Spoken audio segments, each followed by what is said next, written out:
거룩하시고 은혜가 넘치시는 하나님 아버지, 당신께 영광과 찬양과 경배를 올려드립니다.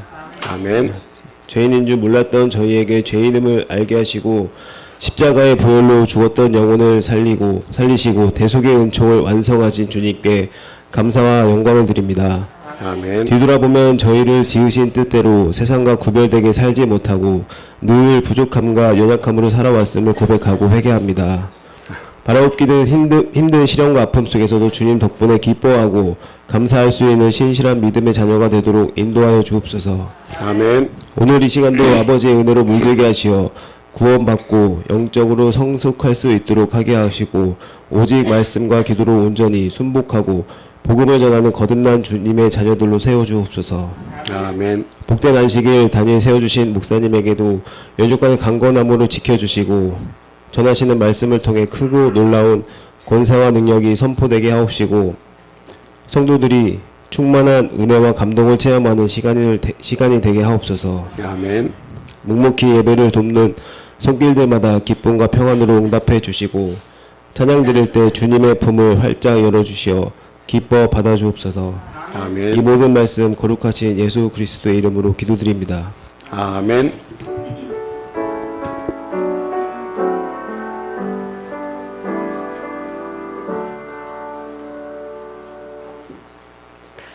예, 성가대에 찬양이 있겠습니다.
할렐루야. 감사합니다.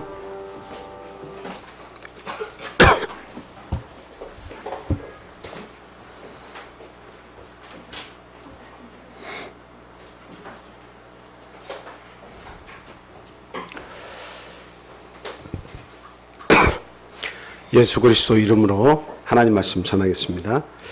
오늘은 야고보서 1장 5절에서 11절까지 있는 말씀을 통해서 두려움에서 승리하십시오라는 제목으로 같이 은혜를 나누도록 하겠습니다.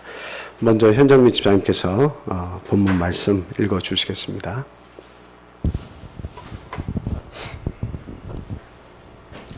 너희 중에 누구든지 지혜가 부족하거든 모든 사람에게 후히 주시고 꾸짖지 아니하시는 하나님께 구하라. 그리하면 주시리라. 오직 믿음으로 구하고 조금도 의심하지 말라. 의심하는 자는 마치 바람에 밀려 요동하는 바다 물결 같으니 이런 사람은 무엇이든지 주께 얻기를 생각하지 말라. 두 마음을 품어 모든 일에 정함이 없는 자로다. 낮은 형제는 자기의 높음을 자랑하고 부한 자는 자기의 낮아짐을 자랑할지니 이는 그가 풀의 꽃과 같이 지나감이라. 해가 돋고 뜨거운 바람이 불어 풀을 말리면 꽃이 떨어져 그 모양의 아름다움이 없어지나니 부한 자도 그 행하는 일에 이와 같이 세잔하리라. 아멘. 두려움이라고 하는 것은 우리 삶 속의 그림자와 같이 항상 따라다니는 존재입니다. 두렵고 싶지 않지만 두려움은 자동으로 발생을 하죠. 하다못해 냇가를 건널 때도 이렇게 무릎 정도의 물이 차는 곳을 건너려고 하면 혹시나 중간에서 쓸려 버려지진 않을까 뭐 이런 걱정을 하게 되고요. 바다나 강물을 찾아서 즐거운 물놀이를 하려고 갔지만 막상 물에 들어가려면 혹시나 하는 그런 두려움이 찾아오죠. 뭐 비행기를 탈 때도 두려움이 엄습하고 또 배를 탈 때도 이러면 어쩌나 하는 두려움이 엄습을 하고 여러 가지 무엇을 하든 두려움이라고 하는 것은 항상 우리에게 붙어 다니는 겁니다. 근데 더더욱 큰 두려움이 우리 신앙 안에 있다면 어떤 두려움이 가장 큰 두려움일까요? 그것은 바로 우리가 죄를 지었을 때 우리가 잘못된 판단을 통해서 악의 구렁텅이에 빠졌을 때 그때야말로 아주 강하고 심한 그런 두려움이 엄습을 하게 됩니다. 과연 하나님께서 나를 용서해 주실까? 뿐만 아니라 주변에 있는 많은 사람들의 시선으로부터 나는 자유로워질 수 있을까? 또 내 이 신앙이 내 스스로 생각할 때 이것을 유지하는 것이 바람직한가? 뭐 이런저런 두려움들이 엄습을 해서 참 믿음을 흔들리게 하는 그런 일들이 우리에게 많이 발생하고 있습니다. 그래서 다윗과 같은 경우는 시편 6편에서 이렇게 고백을 하고 있죠. 시편 6편 1절에서 6절 말씀 한번 읽어주시기 바랍니다. 여호와여, 주 분노로 나를 책망하지 마시오며 주의 진노로 나를 징계하지 마옵소서. 여호와여, 내가 수척하였사오니 내게 은혜를 베푸소서. 여호와여, 나의 뼈가 떨려오니 나를 고치소서. 나의 영혼도 매우 떨리나이다. 여호와여, 어느 때까지니까? 여호와여, 돌아와 나의 영혼을 건지시며 주의 사랑으로 나를 구원하소서. 사망 중에서는 주를 기억하는 일이 없사오니 수월에서 주께 감사할 자 누구리이까? 내가 탄식함으로 피곤하여 밤마다 눈물로 내 침상을 띄우며 내 요를 적시나이다. 네, 이와 같이 죄라고 하는 것이 우리의 마음속에 거하게 되면 이와 같이 어떤 그 두려움이라고 하는 것은 이루 말할 수 없고 잠을 제대로 이룰 수가 없고 그 마음과 그 몸과 모든 정신이 심히 이렇게 피곤하게 된다라고 하는 사실을 다윗은 고백을 하면서 오직 하나님만이 이 문제를 해결해 주실 수 있습니다라고 고백을 하면서 애원을 하고 있죠. 아무리 이 세상에서 대단한 지위를 가지고 있고 권세를 가지고 있다 할지라도 하나님 앞에서는 어린아이들과 다 똑같아요. 그래서 납작 엎드릴 줄 아는 사람이 지혜로운 사람입니다. 하나님 앞에 잘못을 하고 납작 엎드릴 수 있는 사람이 지혜로운 사람이에요. 내가 어떤 사람인데 내가 이룬 모든 금자탑과 같은 부귀 영화와 성공 이런 것들이 나의 힘이 돼서 하나님 앞에 엎드릴 줄 모른다고 하는 것은 그것은 하나님 보실 때 아무것도 아닌 거예요. 내가 세상에서 무엇을 했냐는 중요한 게 아니에요. 하나님은 정말 어린아이와 같이 겸손할 수 있느냐, 정말 자기의 잘못을 시인하고 납작 엎드릴 수 있느냐라고 하는 것을 하나님은 기뻐하시는 거지, 내가 가지고 있는 것은 하나님 관심이 아예 없다라고 하는 것을 우리가 잘 알아야 되겠다라고 하는 겁니다. 그렇다고 한다면 우리가 이런 죄로부터 나타나는 그런 두려움, 또 살면서 만나게 되는 각종 두려움, 이런 것들을 극복하려고 하는 이유가 뭡니까? 그것은 바로 성공이죠. 어떤 목적을 이루기 위해서입니다. 좋은 신앙의 결실을 맺기 위해서, 또 이 세상에서 내가 목적한 바를 이루기 위해서, 그래서 그 두려움을 떨쳐버려야 되는 겁니다. 그렇죠? 그래서 대부분의 사람들은 어떻게 하면 성공할 수 있을까? 그 노하우에 집착을 많이 합니다. 노하우. 어떻게 하면 세상에서 내가 생각한 목적을 이룰 수 있을까? 그 노하우를 얻기 위해서 많은 시간과 열정과 노력을 거기에 쏟아붓는 거죠. 근데 성경은 우리에게 가르치기를 어떠한 방법보다도 더 중요한 것이 있다고 가르치고 있어요. 그것은 뭐예요? 하나님의 마음에 합한 사람이 되는 것이다, 이렇게 가르치고 있습니다. 그래서 성공을 이루는 것이 누구에게 달려있느냐? 누구에게 달려있겠어요? 내가 방법을, 노하우를 많이 알면 성공할 수 있을까요? 그렇지 않아요. 저도 살아보니까 저 나름대로 경험을 많이 했다고 해도 그 노하우를 통해서 나에게 돌아오는 것은 고통과 여러 가지 그 번패스러운 그런 생각들, 그리고 여러 가지 좌절들, 이런 것들이 우리에게 오더라라고 하는 사실입니다. 그래서 두려움을 극복을 하고 목적을 달성하고 성공을 이루는 것은 오직 우리 하나님의 손에 달려있다는 사실을 우리가 분명히 믿는다면, 가장 중요한 성공의 지름길은 하나님의 마음에 합한 사람이 되는 것이다. 그래서 우리 어린아이들도 어때요? 성공을 가르치려면 이거 잘해야 돼, 이거 잘해야 돼, 이거 잘해야 돼, 많은 것을 가르치려고 하는 부모의 욕심을 심어주는 것보다 뭘 가르치는 게 최우선이에요? 하나님의 마음에 합한 사람이 돼야 돼, 하나님께서 널 보실 때 기뻐하는 사람이 돼야 돼 라고 하는 것을 가르쳐 준다면, 그 아이는 하나님께서 인도하셔서 성공의 길로 갈 수 있다라고 하는 사실입니다. 그래서 끊임없이 성공을 위한 지름길을 찾는 것보다는 그 하나님, 모든 목적과 성공을 이루시는 그 하나님의 마음을 기쁘시게 하는 자가 우리가 다 되도록 힘을 써야겠다 하는 말씀을 먼저 드립니다. 자, 사도행전 13장 20절에서 23절까지 있는 말씀인데요. 한번 읽어주시기 바랍니다. 그 후에 선지자 사무엘 때까지 사사를 주셨더니 그 후에 그들이 왕을 구하거늘 하나님이 베냐민 지파 사람 기스의 아들 사울을 40년간 주셨다가 패하시고 다윗을 왕으로 세우시고 증언하여 이르시되 내가 이새의 아들 다윗을 만나니 내 마음에 맞는 사람이라 내 뜻을 다 이루리라 하시더니 하나님이 약속하신 대로 이 사람의 후손에서 이스라엘을 위하여 구주를 세우셨으니 곧 예수라. 22절 한번 보여주세요. 거기에 보면, 거기에요. 여기에 보면 사울을 세우셨지만 사울은 어떻게 하면 자기의 명예, 자기의 권세를 어떻게 하면 지킬 수 있을까? 이것을 굉장히 노하우에 집중을 한 사람이죠. 그래서 기념비를 세워도 자기를 위한 기념비를 세우고, 하나님께서 다 진멸하라고 하는데도 자기의 뜻 중심으로 살다가 결국 40년의 왕 생활을 마치고 그것을 다윗에게 내줘야 됐다라고 하는 사실입니다.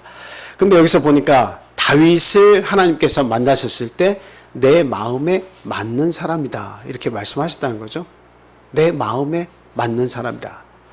다윗은 왕이 되고 싶어하는 사람이 아닙니다. 다윗은 그냥 흔하디 흔한 목동 중에 한 사람이었습니다. 그런데 하나님께서 그 사람을 만나서 딱 보니까 그 사람의 마음과 생각이 하나님과 일치하는 거예요. 내 마음에 맞는 사람이구나, 그렇게 하나님께서 그를 알으셨기 때문에 어떻게 하셨습니까? 내 뜻을 너를 통해서 다 이루겠다, 이렇게 말씀을 하신 겁니다. 그래서 다윗의 왕권을 하나님께서 보장하셨죠. 네 왕위는 영원할 것이라고 하나님께서 지켜주시겠다고 그렇게 이야기했습니다. 그래서 결국 그 다 이루리라 하셨다고 하는 그것을 누구를 통해서 다윗의 계보 속에서 예수 그리스도를 보내셔서 결국 다 이루시게 됩니다. 그러니까 다 이루시는 것을 우리가 다 알고 있죠. 모든 죄와 사망의 권세에서 모든 인류를 구원할 방법을 예수 그리스도를 통해서 이루신 거죠. 그래서 예수님께서도 마지막에 하신 말씀은 내가 다 이뤘다, 이 말씀을 하시고 숨을 거두신 거 아니겠습니까? 그래서 이게 이루는 권세는 하나님께 있어요. 모든 것을 이루는 권세는 하나님께 있어요. 그러니까 다윗과 같이, 그리고 또 사무엘 선지자와 같이, 모세와 같이, 아브라함과 같이 하나님의 마음에 합한 사람이 되도록 힘을 쓰는 것이, 이것이 성공의 지름길이다라고 하는 것을 우리가 알아야 됩니다. 그러면 하나님의 마음에 합한 사람이 되면 고난도 없고 환난도 없고 두려움도 없고 뭐 다 그런 것입니까? 그렇지 않죠. 여호수아가 모세의 뒤를 이어서 그 가나안 땅에 들어갈 때도 하나님께서 계속 하신 말씀이 뭐예요? 강하고 담대하라, 이 말씀을 계속 하셨어요. 그 말씀은 뭐예요? 인간에게는 기본적으로 두려움이 있는 거예요. 나는 모세와 같은 대단한 지도자도 아닌데 이제는 내가 이 민족을 데리고 가나안 땅에 들어가서 숱한 적들과 싸워야 되잖아요. 그 가나안에 들어갈 때 얼마나 두려웠겠습니까? 근데 하나님께서 하신 말씀은 강하고 담대하라, 내가 너와 함께함이니라, 이렇게 말씀하고 계시다는 겁니다. 이 종이 한 장은 굉장히 힘이 없고 아무것도 아니에요. 그렇죠? 그런데 이 종이를 둥그렇게 잘라가지고 그것을 이렇게 그 돌아가는 톱니바퀴처럼 동그랗게 잘라가지고 거기에다가 이것을 딱 밀착시킨 다음에 그것을 전기 톱날 돌리듯이 종이를 막 돌렸더니 나무도 자르더라고요. 이 종이로, 별 힘이 없는 이 종이로 나무를 자르더라고요. 그리고 여러분 잘 아시면 이 벽이 예수 그리스도라고 한번 생각해 보세요. 우리가 이 종이라고 생각해 보세요. 우리는 아무런 인생이라고 하는 것은 자랑할 것이 없어요. 아무런 능력이 사실 없어요. 난다 긴다 해도 하나님 앞에서는 그거 다 하나님 가져가신다면 언제라도 다 내놓아야 되고 내 생명도 내 것이 아니에요. 우리 인생은 그래요. 그런데 이 강한 벽에 강하게 밀착을 딱 시켜놓으면 어때요? 볼펜으로 아무리 찔러도 구멍이 잘 안 나요. 예수 그리스도와 우리 인생이 아주 밀착이 되어 있으면 결국 어떤 고난과 어떤 압박과 어떤 아픔이 있다 할지라도 능히 이겨낼 수가 있게 되는 것이다 라고 하는 겁니다. 그래서 지금 우리가 읽은 야고보서에서는 참된 믿음에 대해서 우리에게 이야기하고 있어요. 그리고 모든 두려움을 극복할 수 있도록, 환난을 극복할 수 있도록 해야 한다고 이야기하고 있습니다. 그래서 그 참된 믿음을 가지려면 뭐를 통과해야 돼요? 네, 시험과 고난을 통과해서 잘 이겨내야 된다라고 이야기를 하고 있습니다. 그래서 그 시험과 고난을 이겨내기 위해서는 뭐가 필요하다는 거예요? 뭐가 필요하다는 거예요? 이 시험과 고난을 잘 이겨내기 위해서는 그 모든 어려움과 두려움과 환난을 극복하기 위해서는 뭐가 필요하다는 것이냐? 그것을 지금 야고보는 지금 본문 말씀에서 약 3가지 정도로 이야기를 하고 있습니다. 그래서 우리는 무조건 이런 두려움과 직면하게 되는데 통과해야 되죠. 극복해야 되죠. 반드시 승리를 해야만 합니다. 그러면 어떻게 하면 이 두려움에서 승리를 할 수 있을 것이냐? 첫 번째, 야고보는 이렇게 이야기합니다.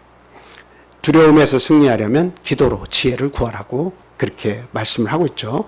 본문 5절에 보면 너희 중에 어떤 사람이 지혜가 부족하거든 모든 사람에게 후히 주시고 꾸짖지 아니하시는 하나님께 구하라. 그리하면 주시리라. 이렇게 이야기하고 있습니다. 저희들이 지혜가 부족하면 두려움이 옵니다. 그렇죠? 지혜가 뭔가 그 상황을 제대로 이해하고 그 상황을 이겨낼 수 있고 극복하려 하는데 지혜가 부족하면 어때요? 두려움이 엄습하죠. 두려움이 엄습하면 이것을 이룰 수 있을까 없을까, 그 목적에 대한 불분명한 그런 생각들이 막 나타나기 시작합니다. 그래서 1차적으로는 우리가 어떻게 되냐, 일단 하나님과 기도하는 것이 습관이 돼야겠다, 그런 말씀을 드립니다. 어떤 상황에서도 기도하는 습관이 있어야 됩니다. 여행을 할 때 온 가족과 더불어서 기도하고, 차 속에서 기도해야 되고 집에서도 기도해야 되고 일단 하나님께 맡기고 사는 삶이 그냥 자연스럽게 내 몸에 배도록 우리가 힘을 써야 돼요. 어떤 일을 하더라도 하나님께 기도하고 시작하는 그런 버릇이 습관이 우리에게 든다면 결국 하나님은 하늘의 보고를 열어서 하나님의 지혜를 빌려주실 것이다 라고 하는 사실이죠. 잠언 4장 6절 7절 말씀 한번 보겠습니다. 같이 읽겠습니다. 잠언 4장 6절에서 7절 말씀입니다. 시작. 지혜를 버리지 말라. 그가 너를 보호하리라. 그를 사랑하라. 그가 너를 지키리라. 지혜가 제일이니 지혜를 얻으라. 내가 얻은 모든 것을 가지고 명철을 얻을지니라. 물론 여기서는 지혜 그러면 우리가 하늘의 지혜 이렇게 얘기하지만 저 지혜를 다른 단어로 바꾼다면 어떤 단어가 가장 어울릴까요? 바로 예수 그리스도입니다. 예수 그리스도를 버리지 말라. 그가 너를 보호하리라. 그를 사랑하라. 이 지혜를 사랑하라는 건데 예수를 사랑하라. 예수가 너를 지키리라. 예수가 제일이니 지혜를 얻으라. 내가 얻은 모든 것을 가지고 명철을 얻을 것이냐. 예수 그리스도를 잘 섬기면 지혜가 와요. 하늘에서 지혜가 우리에게 옵니다. 그 마음속에 두려움이 극복될 수 있는 힘이 우리 속에 생기게 되는 거예요. 근데 예수 그리스도가 내 마음속에서 그냥 물과 같이 물렁물렁한 마음처럼 내 마음에 머물렀다 나갔다 머물렀다 나갔다 이런 상황이 되면 그 속에서는 용기도 나지 않고 두려움에 자꾸 젖어들게 되어 있다라고 하는 사실이죠. 톨스토이가 재난의 그 원인이라는 소설을 이렇게 썼는데요. 그 내용을 한번 보면 러시아의 한 시골에 있는 그 농가가 있었는데 거기서는 닭이 항상 알을 그 한두 개씩 이렇게 낳아요. 근데 어느 날은 그 닭이 옆집으로 이렇게 날아가 가지고 옆집에 가서 알을 낳았어요. 그래서 이것을 그 농부의 아들이 보고서는 우리 닭이 그쪽에 가서 알을 낳았네 하고서 이제 그 집에 가가지고 그 알이 우리의 것이니 달라고 그렇게 이야기했습니다. 근데 그 다른 농가의 사람도 역시 닭을 키우고 있었는데 이 알은 우리 닭이 낳은 알이다라고 계속 주장을 하면서 서로 팽팽하게 대립을 하다가 어느 날 서로 이제 원수가 되어서 그 이후로는 인사도 안 하고 지내게 되었습니다. 근데 그 원한이 풀리지 않고 계속 가지고 마음속에 있다 보니까 이제는 서로 안 좋은 말을 하다가 어느 날인가 이런 버릇없고 이렇게 무식한 사람이라면 이웃을 둔 내가 손해지라고 하면서 그 집을 몰래 불태워야 되겠다 이렇게 생각하고 그 집에 불을 냈어요. 그리고서 집으로 돌아오는데 딱 보니까 자기의 집에도 불이 타고 있는 겁니다. 그러니까 그 사람도 역시 이 참 재수없는 이 옆집 사람을 통해 가지고 항상 마음에 분이 차 있어 가지고 그걸 견디지 못해 가지고 몰래 가 가지고 불을 지른 거예요. 그러니까 양쪽 집이 다 홀라당 불이 타버렸습니다. 그래서 멀리서 그것을 지켜본 처음 그 알을 우리 거라고 주장했던 그 농가의 주인이 이렇게 바라보면서 넋이 없이 바라보면서 참으로 이게 달걀 하나 때문에 시작된 결과가 이와 같구나 이렇게 얘기하면 탄식을 했다고 하는 그런 내용이 그 톨스토이의 재난의 원인이라는 소설의 내용이 있습니다. 이런 그 내용을 통해서 우리가 알 수 있는 게 뭐냐. 지혜가 없으면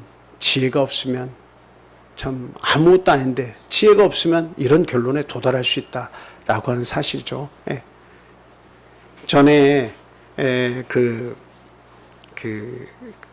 옛날에 신문에 보면 항상 특이한 사항만 옛날 신문에 특이한 사항만 이렇게 실어놓는 그런 내용이 있었어요.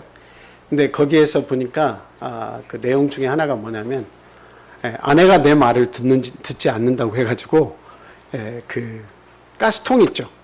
가스통을 가져와 가지고 라이터를 가지고 와서 내 말에 굴복하지 않으면 이 가스통을 터뜨리겠다라고 하는 그런 우스꽝스러운 이야기가 실린 것을 봤어요.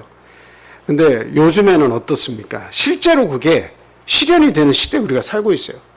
내 자존심을 지키기 위해서 나의 그 어떤 수치심이나 나의 그 작은 자존심을 지키기 위해서 상대가 나에게 굴복하지 않으면 어떤 일도 행하겠다고 하는 일들이 비일비재하게 일어나고 있습니다.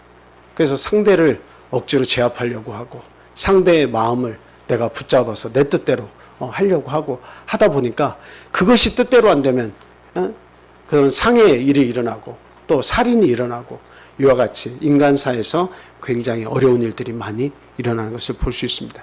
이건 다 뭐예요? 지혜가 부족하면 이런 일들이 생기는 겁니다. 저도 살다 보니까 지혜가 부족하다 보니까 하나님을 믿고 지혜를 구한다고 해도 때때로 자기의 생각이 옳은 줄 알고 가다가 보면 넘어지고 자빠져서 그냥 큰 코를 다칠 때가 한두 번이 아닙니다. 그냥 우리 인생은 이렇게 사는 거예요. 우리 인생은 이렇게 많은 어려움과 그리고 많은 고난을 만나게 되는 겁니다. 그래서 성경은 우리에게 이야기하는 거예요. 하나님 앞에 납작 엎드릴 수 있는 너의 겸손함을 가지고 하나님을 만나라라고 하는 것이 이 성경 말씀의 그 핵심이다. 이렇게 말씀을 드릴 수 있어요. 그래서 솔로몬은 하나님 앞에 항상 기도했지만 그 기도의 가장 중요한 내용이 뭐였습니까? 하나님 앞에 지혜를 구했습니다. 지혜를 구했어요. 그래서 이렇게 지혜를 구하면 본문 말씀이 어떻게 하나님께서 주신다고 이야기하고 있습니까? 너그러이 주신다고 이야기하고 있어요. 후히 주신다고 얘기하고 있죠. 사람은 참 째째합니다. 사람은 째째예요. 마음이 항상 이랬다 뒤집혔다 이렇게 자주 아무리 선한 것 같아도 뒤돌아서면 악해지는 것이 우리 인간이에요. 아무리 좋은 말을 했어도 뒤돌아가면 흠을 잡는 것이 우리 인간이에요. 우리 인간은 째째합니다. 근데 하나님은 절대 째째하지 않으시다는 거예요. 우리 믿는 사람도 째째하지 않도록 우리가 힘을 써야 돼요. 후히 주고 너그러운 사람이 돼야 됩니다. 하나님은 이와 같이 우리에게 구하면 너그러이 주시겠다고 그렇게 이야기하고 있어요. 하나님 자신이 풍성한 분이에요. 모든 것을 가지고 계신 분이십니다. 그렇죠? 그래서 로마서 8장 32절에서는 바울 사도가 하나님에 대해서 이렇게 이야기하고 있습니다. 같이 읽겠습니다. 시작. 자기 아들을 아끼지 아니하시고 우리 모든 사람을 위하여 내주시니까 어찌 그 아들과 함께 모든 것을 우리에게 주시지 아니하겠느냐. 네, 모든 것을 우리에게 아끼지 않고 주실 분이시다. 예수 그리스도 자기의 아들까지도 아끼지 않고 내어주신 분이 뭐가 아깝다고 뭔들 안 주시겠느냐 하는 거예요. 근데 우리의 믿음이 연약해서 두려움에 쌓이게 되면 모든 것을 주시겠다고 하는 이 단어를 까먹는 거예요. 그러니까 그 속에 우리의 힘으로 그것을 대체하려고 하는 거죠. 우리의 힘으로 그것을 대체하려고 하는 거예요. 그러다 보면 실수가 나고 그러다 보면 죄를 짓고 그러다 보면 아픔이 우리에게 엄습하게 되는 것이다 라고 하는 겁니다. 그래서 우리는 무엇보다도 어떤 일이 발생했을 때 어려움이 발생하고 환난이 오고 두려움이 오면 하나님 앞에 넙죽 엎드릴 수 있는 그 겸손과 믿음이 필요하다는 것을 잊지 말아야 돼요. 또 어떻게 하신다고 그래요? 꾸짖지 아니하시고 주시겠다. 우리가 부모님께 내 죄를 어떤 잘못을 지었고 나서 어렸을 때 그걸 부모에게 말하지 못하는 이유는 뭐예요?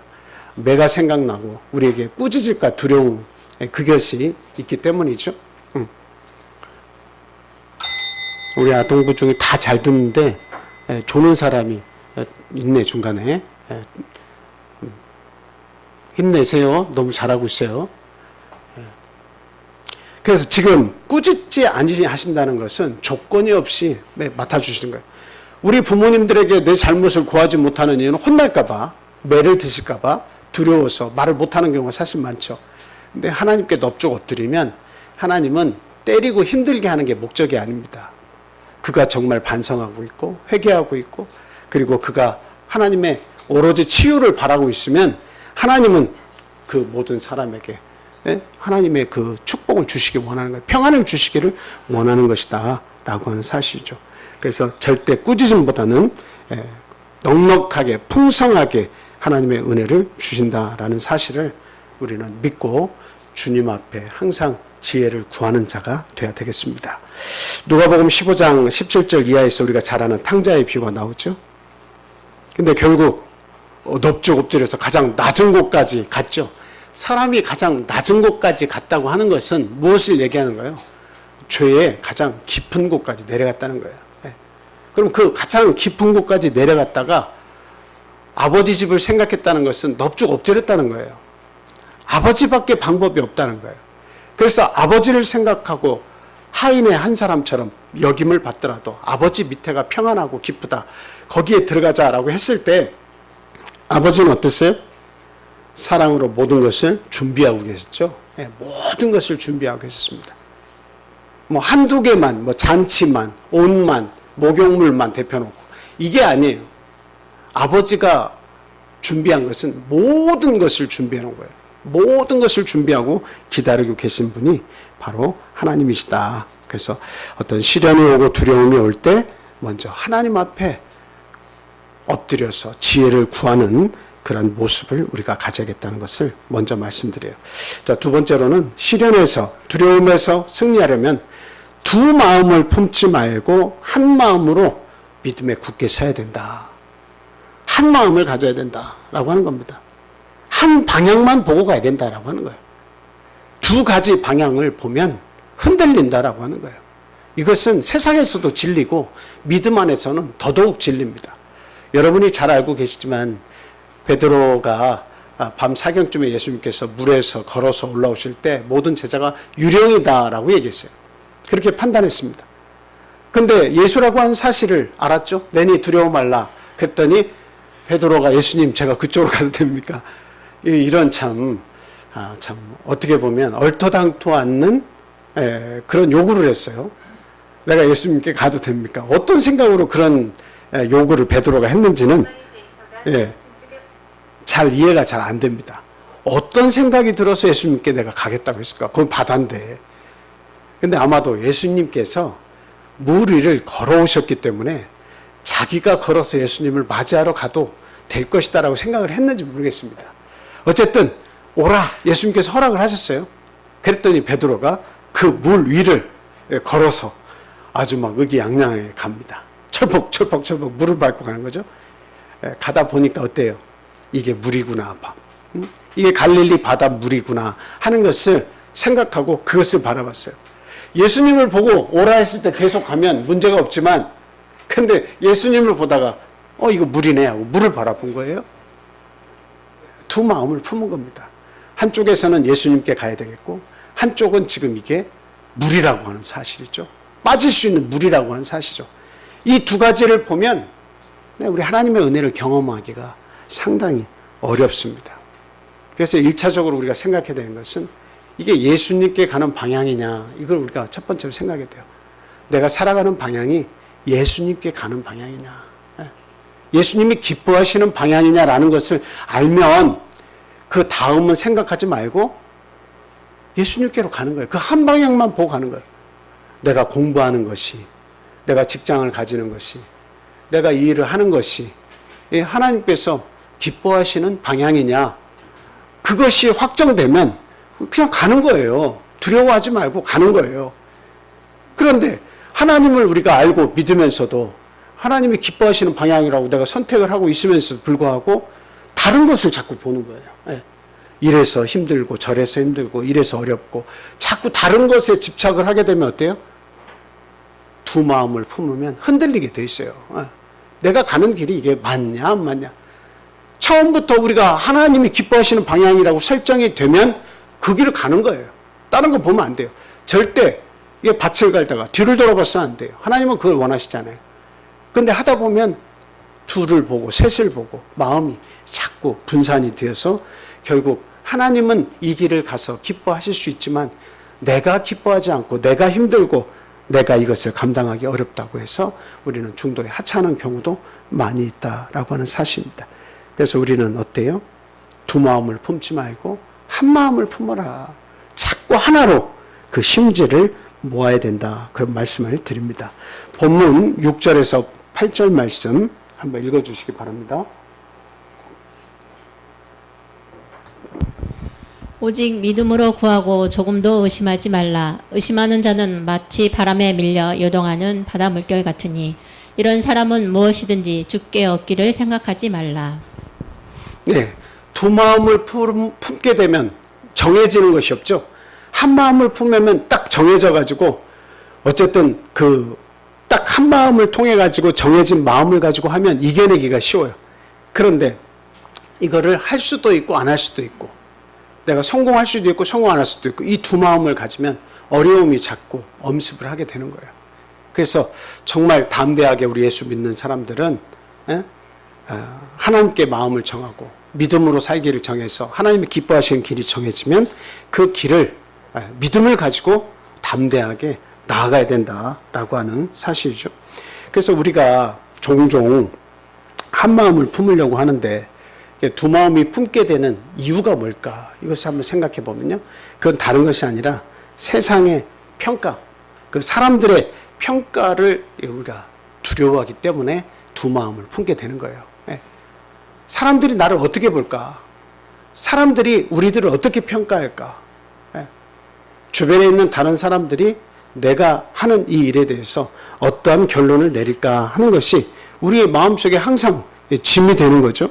그래서 결과적으로는 어떠한 일도 제대로 할 수 없는, 그 능력이 충분히 있음에도 불구하고, 그 믿음이 있음에도 불구하고 그것을 사용할 줄 몰라서 결국 모든 것들을 이루어내지 못하는 그런 경우가 있다는 사실을 우리는 분명히 기억을 해야 됩니다. 자, 요한복음 1장 43절에서 46절 말씀 한번 보겠습니다. 43절에서, 요한복음 1장 43절에서 46절 말씀입니다. 이것도 한번 읽어주세요.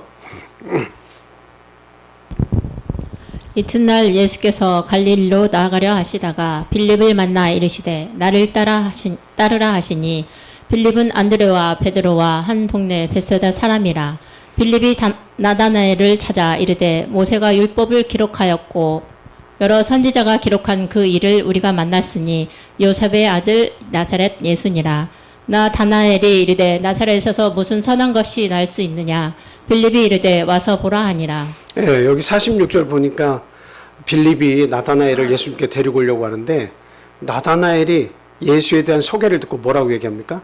나사렛에서 무슨 선한 것이 날 수 있느냐, 이렇게 이야기하죠. 무슨 선한 것이 날 수 있느냐? 나사렛에서 아무리 네가 말하는 예수 뭐 운운하고 얘기해도 나사렛에서 나온 것이라면, 출처가 나사렛이라면 아무것도 아니다, 별 볼 일 없다, 정신 차려라 하는 거죠. 그런 내용입니다. 역시 그 베드로도 복음을 아주 이렇게 강한 믿음을 가지고 전달할 때 외부에 있는 많은 사람들이 베드로를 보면서 뭐라고 평가했습니까? 저거는 갈릴리 사람이 아니냐, 이렇게 얘기했어요. 갈릴리 사람이 아니냐.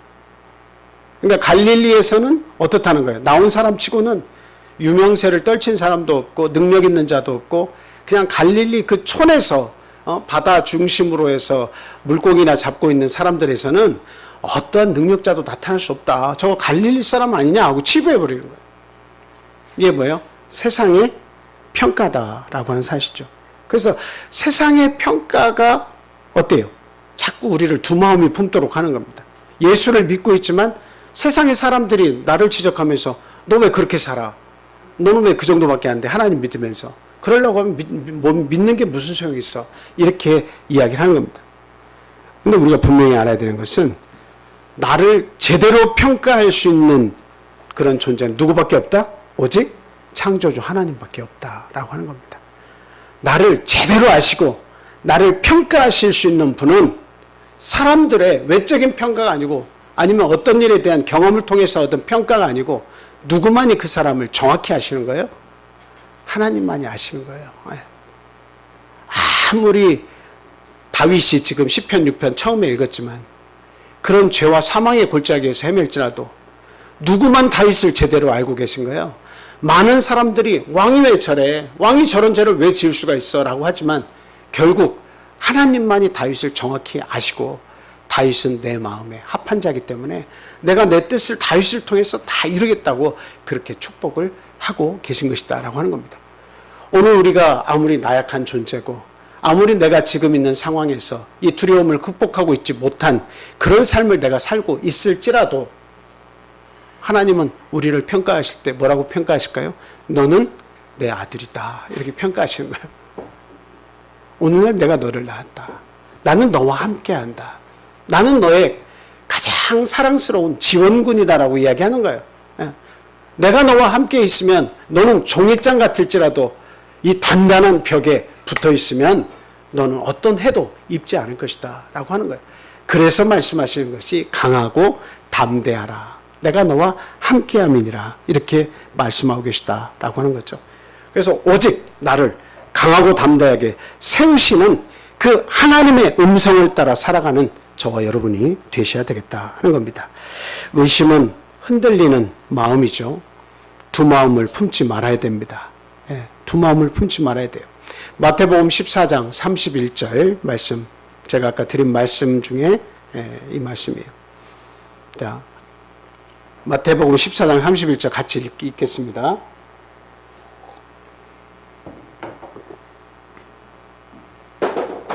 자, 시작. 예수께서 즉시 손을 내밀어 그를 붙잡으시며 이르시되 믿음이 작은 자여 왜 의심하였느냐 하시고, 의심하면 두 마음이 일어나는 거예요. 두려워하면 두 마음이 되기 때문에 두려움이 생기는 거죠.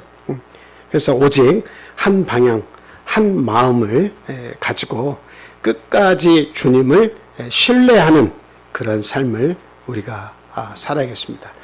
자, 역대하 20장 12절에서 30절까지 있는 말씀인데요. 그냥 12절만 우리 다 같이 읽어보겠습니다. 12절만 읽겠습니다. 시작. 우리 하나님이여 그들을 징벌하지 아니하시나이까. 우리를 치러오는 이 큰 무리를 우리가 대적할 능력이 없고 어떻게 할 줄도 알지 못하옵고 오직 주만 바라보나이다 하고 아멘. 여호사밧 왕이 모압과 암몬, 세일산의 자손들이 함께 힘을 합쳐가지고 침략을 기도했습니다. 그럴 때에 정말 그들을 물리칠 힘이 우리에게는 없습니다. 어떻게 하면 좋습니까? 하고 하나님께 기도할 때 오직 주만 바라봅니다. 이렇게 이야기한 내용을 볼 수가 있죠. 이게 이겨낼 수 있는 한 마음이에요. 모든 두려움을 이겨낼 수 있는 한 마음이에요. 오직 예수 그리스도만 바라보고 하나님의 능력만 믿고 우리는 일을 할 뿐이지 그 다음은 하나님께서 하십니다. 사람의 마음을 움직이시고 또 모든 상황을 하나님께서 합력해서 선으로 가도록 그 상황을 하나님께서 만들어 가시더라라고 하는 사실이죠. 그래서 애굽에서 재물을 충분히 모으지 못한 사람들이지만 애굽에서 하나님의 백성들이 떠날 때 은혜를 입게 해서 금과 은과 동과 많은 의복과 좋은 것들을 주변 이웃들로부터 도움을 얻었잖아요. 그래서 애굽에서 빠져나왔잖아요. 하나님께서 하시는 일이에요. 나도 열심히 해야 되겠지만 하나님은 그렇게 모든 상황을 당신이 이끌어 가신다라고 하는 사실이죠. 그래서 우리의 방향은 오직 한 방향, 한 믿음만 우리는 가지고 살아야 된다. 이것이 하나님이 보시기에 기뻐하실 일이라면 어때요? 그 방향으로 나가면 되는 겁니다. 근데 하나님께서 기뻐하실 방향이 아니라면 어때요? 방향 수정을 하면 되는 거예요. 그래서 우리는 그 두려움을 이길 수 있는 방법 중에 하나가 두 마음을 품지 말고 오직 주만 바라보고 한 방향으로 가는 것. 그것이 중요하다. 이렇게 말씀을 드려요. 마지막 세 번째는 시련에서 두려움에서 승리하려면 세상의 것에 유혹받지 말아야 합니다. 이 말씀을 드립니다. 본문 9절 10절 말씀 한번 보겠습니다.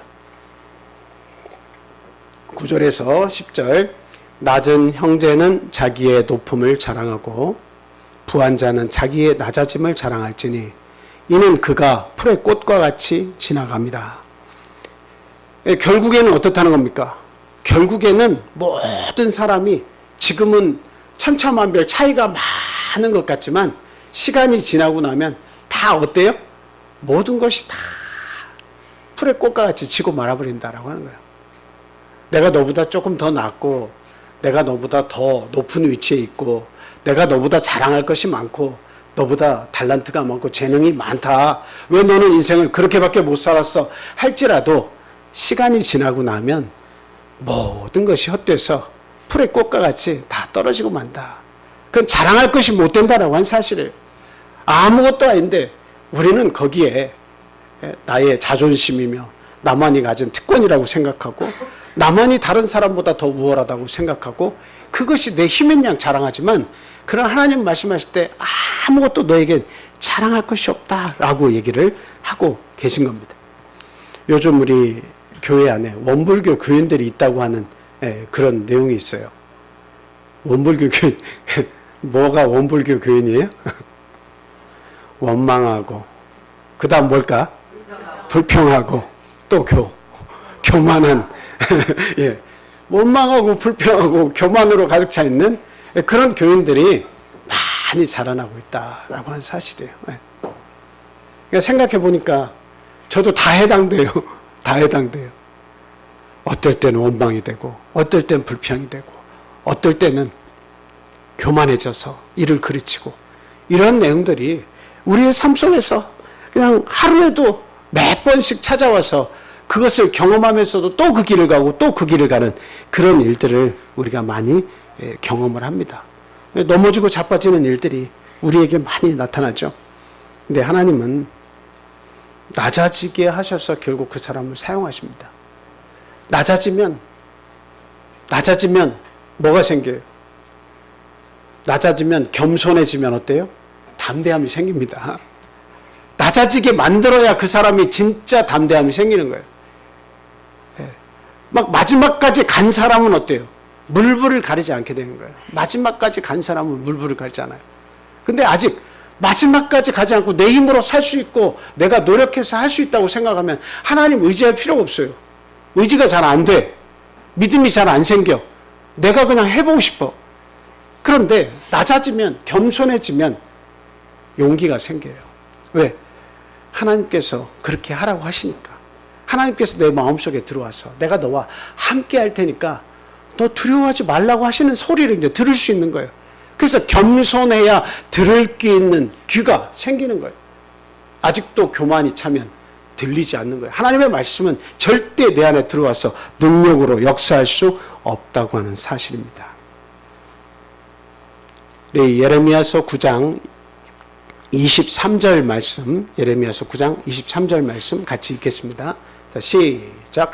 여호와께서 이와 같이 말씀하시되 지혜로운 자는 그의 지혜를 자랑하지 말라. 용사는 그의 용맹을 자랑하지 말라. 부자는 그의 부함을 자랑하지 말라. 예. 그 UFC를 저도 가끔 가다가 TV에서 이렇게 보는데요. 예, 그런 그 파이터들이 싸우는 사람들이 처음 이렇게 만나게 되거나 아니면은 그 링 위에서 그냥 상대를 비꼬고 비아냥거리는 상대에게 조소를 보이는 경우가 있어요. 그래서 심지어는 막 혀를 내밀어서 상대에게 아주 유치한 그 비아냥거림을 막 하는 경우도 있습니다. 그런 걸 볼 때 어떤 생각이 들어요? 저는 그렇게 그 순간이지만 너 한번 저 상대 선수에게 된통 한번 당해봐라. 하나님 기도가 돼요. 하나님 저런 싸가지 없는 선수는 하나님께서 상대 선수를 통해서 완전히 박살내 주십시오. 막 이런 게 마음이 막 이렇게 올라가요. 기도가 돼, 기도가. 막 그 앞에서 막 깝죽깝죽거리면서 혀를 낼렐렐거리면서 약을 올리고 비아냥거리고 상대에게 조소를 보내는 그런 까부는 선수가 있을 때는 막 그런 기도가 돼요. 아니나 다를까 시간이 지나면 막 KO를 당해서 아주 막 넉다운이 되는, KO가 넉다운이죠. 넉다운이 되는 그런 경우를 봅니다. 너가웃이 되는 거예요. 예. 그런 내용을 보면서 아무리 능력 있고 힘 있고 싸움 잘해도 그 힘 자랑할 필요 없다. 자랑하지 못해요. 기는 놈 위에 나는 놈이 있습니다. 예. 결국 하나님께서 하시는 일이에요. 누구를 내주시냐, 하나님께서 누구의 손을 들어주시냐 하는 것이 중요한 거예요. 예. 고린도후서 4장 17절 말씀 마지막으로 읽겠습니다. 자, 시작. 우리가 잠시 받는 환난에 강한 것이 지극히 크고 영원한 영광에 중한 것을 우리에게 이루게 함이니. 여기 있는 말씀과 같이 환난이라고 하는 것, 어떤 두려움이 우리에게 오는 것을 그 두려움으로 여기지 말라는 거죠. 두려움이 오는 것을 두려움으로 여기지 말라는 거예요. 왜? 결국 그 두려움과 환난의 가벼운 것이, 가볍다고 얘기했어요, 지금.